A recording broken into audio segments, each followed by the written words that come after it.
Hello everyone, আসসালামু আলাইকুম। Welcome to my channel. আজকে আরেকটা নতুন ভিডিও নিয়ে চলে আসলাম আপনাদের মাঝে। আমি বাংলাদেশি ব্লগার মাম রোজি। দেশ কিংবা দেশের বাইরে যে যেখান থেকেই আমার ভিডিওটি দেখতেছেন, আশা করি সকলেই ভালো আছেন। আমরা সকলে অনেক ভালো আছি। তো সকালেই তো সবার ঘুম ভাঙলো। আজকে শুক্রবার যেহেতু একটু দেরি করে ঘুম থেকে উঠেছে।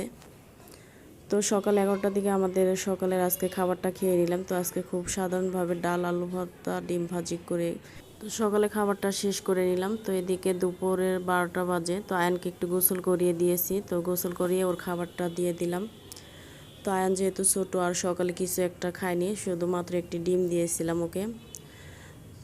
তো 12টার দিকে ওর একটু গোসল করিয়ে এখন আমি ওকে একটু সেরেলাক্স দিয়ে দিলাম। তো রান্নাবান্নার জন্য সব কিছু গুছিয়ে নিয়েছি। এদিকে আমি আবার সব কাজকর্ম সেরে নিয়েছি। তো খাবার শেষে অনেক থালা বাসন জমে গিয়েছিল। তো ঘরটাও গুছিয়ে নিয়েছি। তো বাচ্চাদের গোসল করে নিজেও গোসল করে নিয়েছি।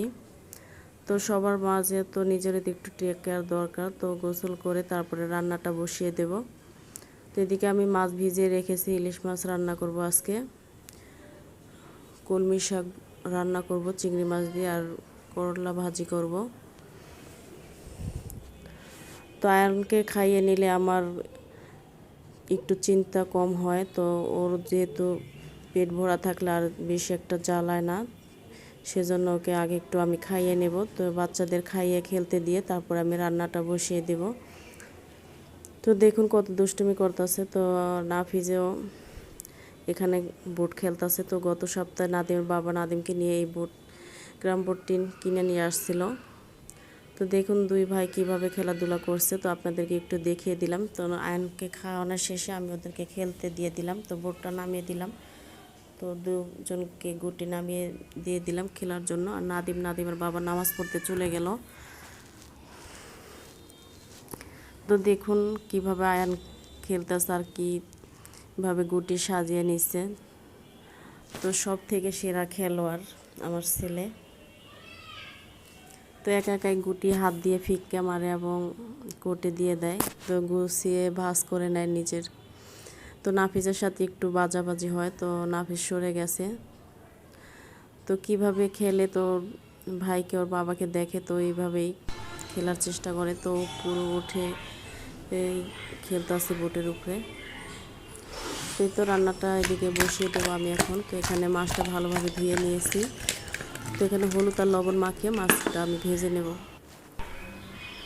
তো কড়াইটা চুলায় বসিয়ে দিয়েছি। তো কড়াই গরম হয়ে যাওয়ার পরে আমি এখানে তেল দিয়ে লবণ দিয়ে দিলাম একটু, তাহলে মাছটা আর ভেঙে যাবে না। তো সহজেই উঠে যায় মাছ।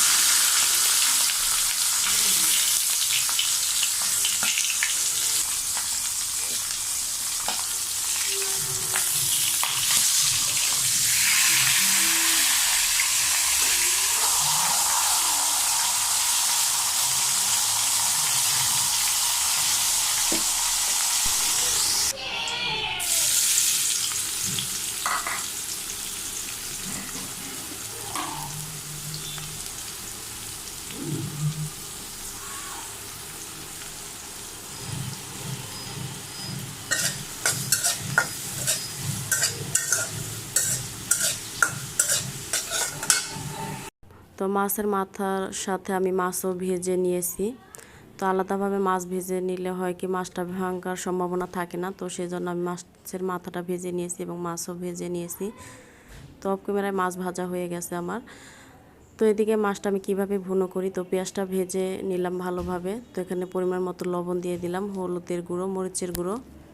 তো ইলিশ মাছ রান্না করতে বেশি একটা মশলা প্রয়োজন আমি ব্যবহার মনে হয় না আমার কাছে। তো আমি এভাবেই সবসময় কম মশলা দিয়ে চিংড়ি মাছ ইলিশ মাছটা রান্না করি। তো প্রতিদিন আপনাদের কাছে একই কথা বললাম। তো যখন এভাবে আমি রান্না করি তখনই বলতে হয়। তো আমার রেগুলার ভিউয়ার্স যারা আছে তারা তো দেখতেই পারেন যে আমি কিভাবে রান্নাটা করি। তো আমি এখানে দুটো টমেটো দিয়ে দিলাম। তো 140 টাকা করে টমেটো নিয়ে আসলো কালকে রাতে। তো আজকেই দেখি 3-4টে পচে গিয়েছে। তো একদম মাথায় বাস লাগলো যেন মনে হয়। তো সিজনাল সারা এত সবজি যদি পচা হয়, এত দাম দিয়ে নিয়ে আসে, তো মনটাই খারাপ হয়ে গেল। তো আমার মশলাটা কষানো হয়ে গেছে। এদিকে আমি মাছ দিয়ে দিলাম। তো মাছ দিয়ে পরিমাণ মতো ঝোল দিয়ে দিয়েছি। তো মাছ ভুনাটা আমি মাখা মাখা করে নিব। তো আমার মাছ ভুনাটা হয়ে গেছে এদিকে। তো আমি করলা ভাজিটা বসিয়ে দেবো এখন। তো আজকে যেহেতু শুক্রবার, তো একটু গ্যাস চলে আসলো, তো নিচেও কিছু রান্নাটা বসিয়ে দিয়েছি, আর এদিকে উপরে আমি করলা ভাজিটা বসাইছি। তো যেদিকে দুই দিকেই রান্নাটা হইতাছে। তো শাকটা তো বেশি রান্না করতে সময় লাগে না, তো নিচে চলে আমি শাকটা বসিয়ে দিয়েছি আর উপরে করলা ভাজিটা বসিয়ে দিয়েছি, যেহেতু নাউদিনের বাবা নামাজ পড়ে চলে আসছে। আর নাদের বাবা তো শুক্রবার বাসায় থাকলে একটু টাইম মতোই খাবারটা দেওয়ার চেষ্টা করি, যেহেতু সারা সপ্তাহ শুধু এক বেলাতেই বাসায় খায় রাখতে শুধু। যেহেতু আমি কলমি শাকটা রান্না করব চিংড়ি মাছ দিয়ে, তো এখানে চিংড়ি মাছ দিয়ে সব মশলা দিয়ে কষিয়ে নিয়েছি। তো আমার কষানো শেষে আমি এখানে শাক দিয়ে দিলাম।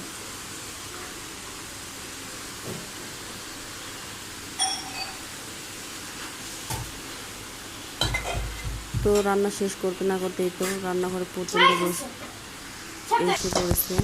তো প্রচণ্ড রোদ পড়লে এমনিতেই তো প্রচুর গরম পড়তেছে, তার মাঝে যদি রোদ পড়ে তো রান্না করতে অনেকটা একটু সমস্যা হয়ে যায় রোদের মাঝে। আপনারা দেখতেই পাচ্ছেন যে রান্নার উপরে প্রচুর রোদ। তো জানালা লাগাইয়ে নিয়েছি, তারপরে এত রোদ আসে। তো 2-3 দিন আগে তো প্রচুর বৃষ্টি হয়েছে, তো আজকে তো একটু রোদ উঠে গেল।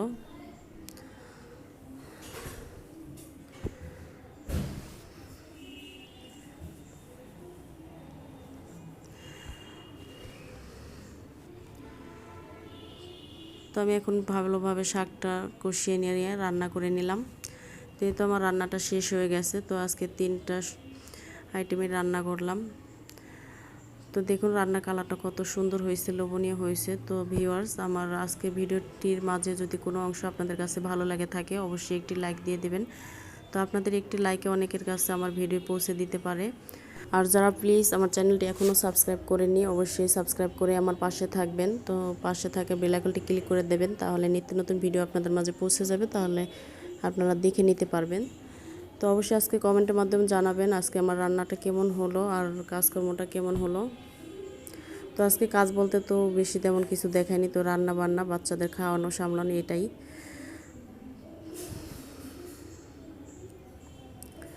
তো দুপুরে রান্নার শেষে সবাইকে খাবারটা দিয়ে দিলাম, যেহেতু 2:30 বেজে গেছে।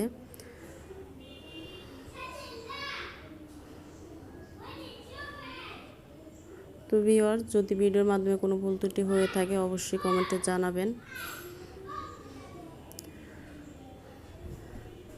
তো সবাই একসাথে খেতে বসে গেলাম।